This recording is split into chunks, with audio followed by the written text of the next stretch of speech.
Alright guys, this happened quite a while ago, and for a long time I wasn't sure about sharing this story because even now I wasn't sure how anyone would react to it. This is the weirdest and most disturbing thing I ever remember happening to me when I was a teenager. A quick bit of backstory. My older brother Jerry took his own life many years ago, back in 1994. He was 20 years old, and he was one of the coolest dudes you could ever have in your family. We rarely ever fought each other.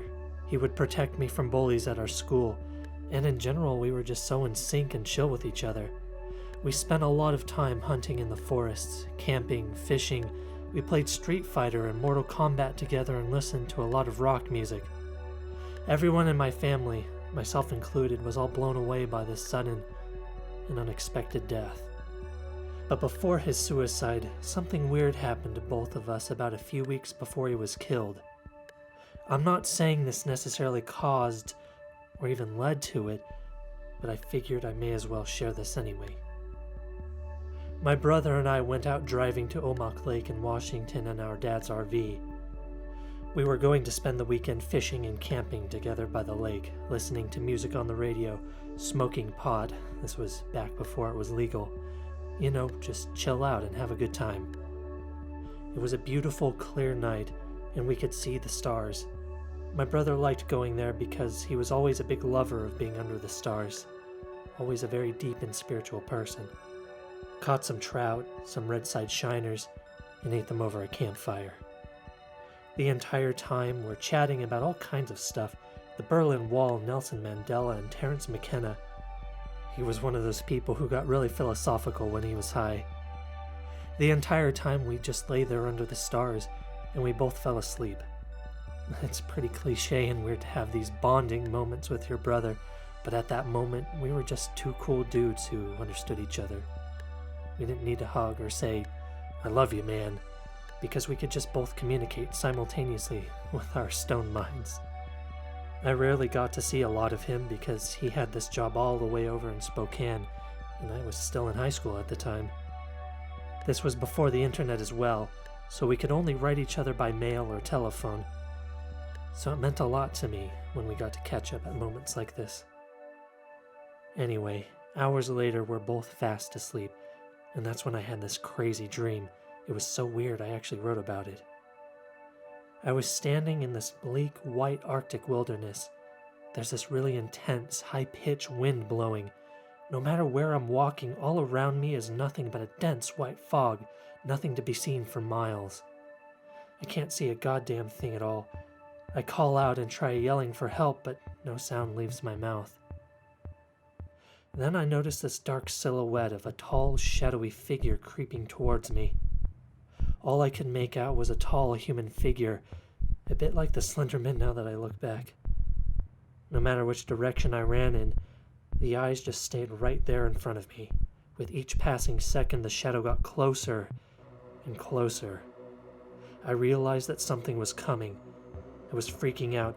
I had no idea what was heading towards me, but whatever it was, I could not stay still. Also, whatever it was, I could tell that it was breathing.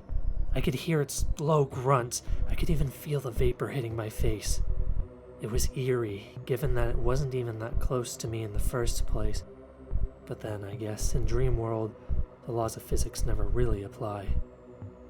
The tall shape was getting closer towards me, with its rhythmic breathing, when all of a sudden I noticed the wind had stopped, and I couldn't see white anymore. Now, everything was fading to black, except for the eyes. It was so dark, I couldn't even see my own body.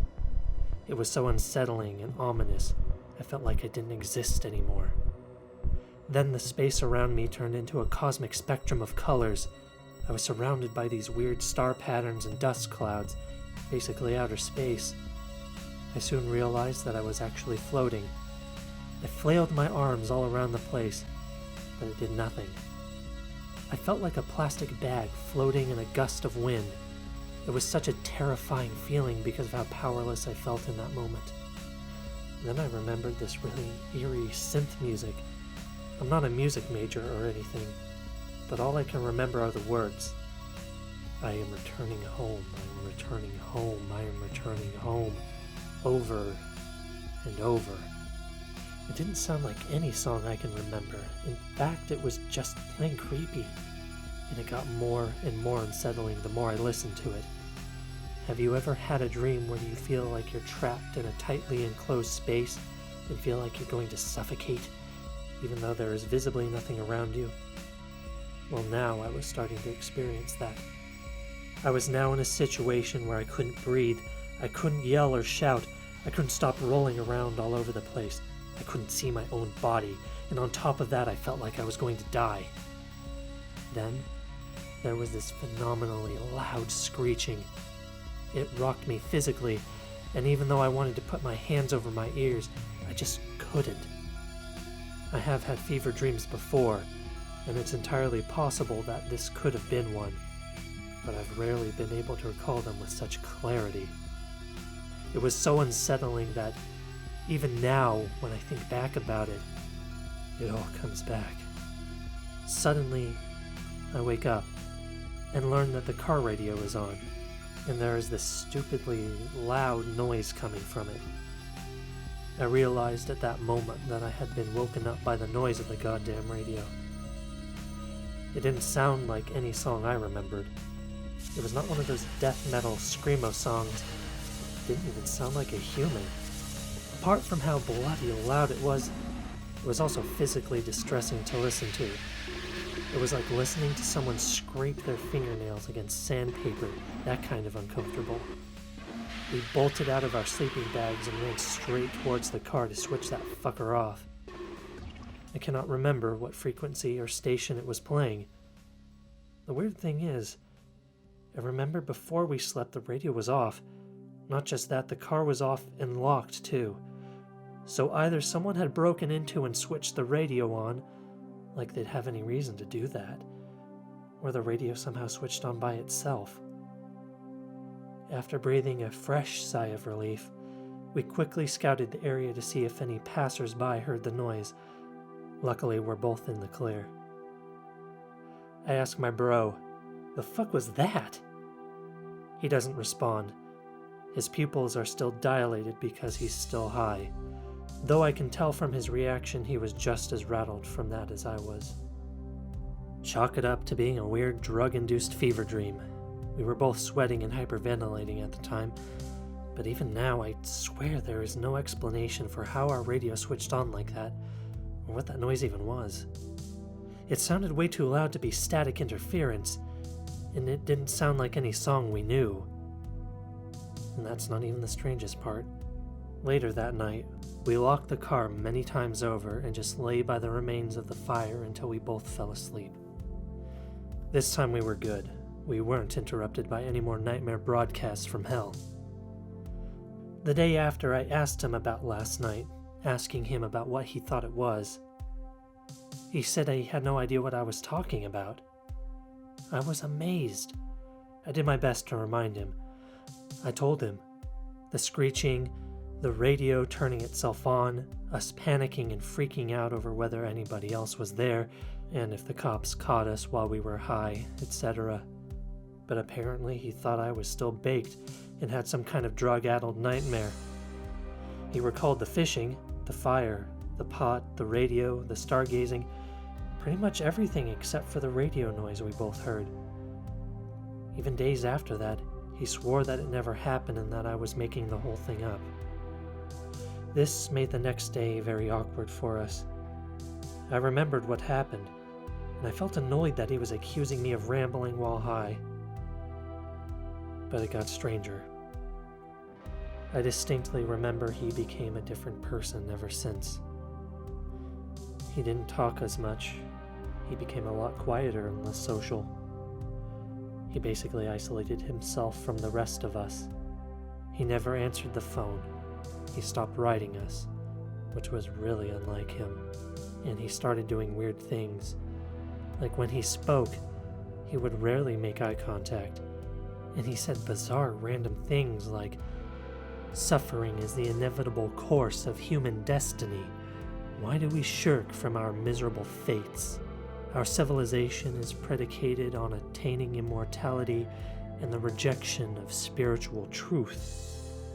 He started talking to himself a lot, even when others were near. He said he had found peace and found his God. He quit his job for no real reason and became a hermit. He stopped being interested in women and clubbing, and his apartment became like something from The Shining. It was messy, even by his standards. Books, junk, pieces of paper everywhere.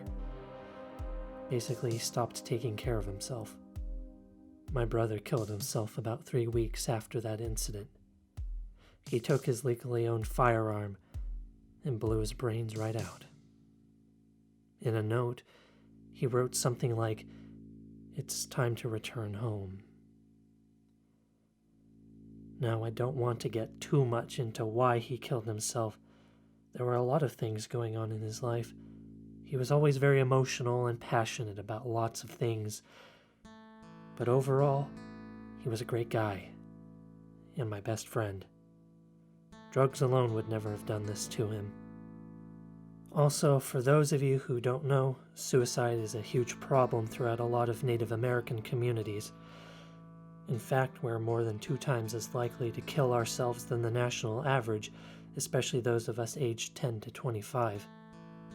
There are a lot of factors that affect our mental health: drug abuse, and in general, there are a lot of social stigmas, even now, against seeking help or being perceived as mentally ill.